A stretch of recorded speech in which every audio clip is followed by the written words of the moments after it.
Magpipitong taon na ang relasyon ng aktres na si Bianca Umali at ng aktor na si Ruru Madrid sa July 2025. Nakapanayam ng Pep.ph ang aktres sa media launch sa kanya bilang Pina Skincare endorser sa One Park Drive, BGC, sa Taguig City noong October 15, 2024. Doon ay sinabi ng aktres na hindi siya ang tipo ng nobya na nang-a-under ng jowa. Anya, not at all. I think I wouldn't want that din for myself na under si Ruru sa akin. It wouldn't also sit well on me na di kami equal.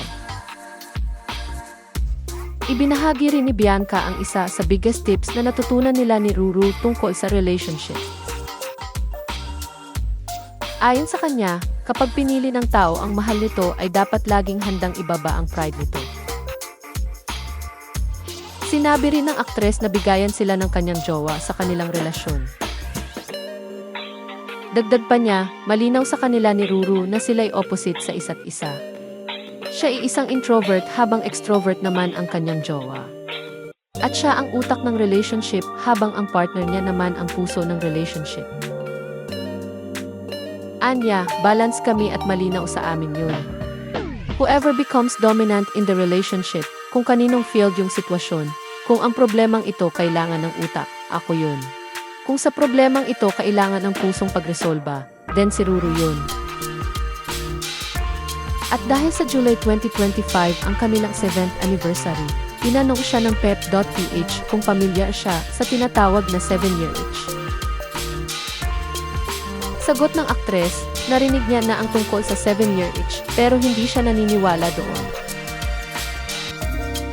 Pagdating naman sa pagkakaroon nila ni Ruru ng kanya-kanyang on-screen partner, sinabi ni Bianca na napakalaki at napakalinaw yung tiwala nila ng kanyang jowa sa isa't isa at parehas din silang hindi magsiselos para sa wala.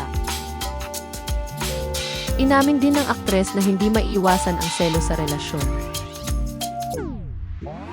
Samantala, sinabi ni Bianca sa panayam sa kanya ng Pep.ph na sa ngayon ay hindi nila minamadali na i-level up ang relasyon nila. Pero ibinahagi ng aktres na pinag-uusapan na nila ng kanyang jowa ang kasal at alam nila na doon sila papunta. Anya, Ruru and I are not putting a certain timeline. Di kami naglalagay na dapat within 3 years, 5 years. Wala kaming nilalagay na ganun and we will not pressure ourselves. Pero pinag-uusapan namin ang kasal, alam namin na doon kami papunta.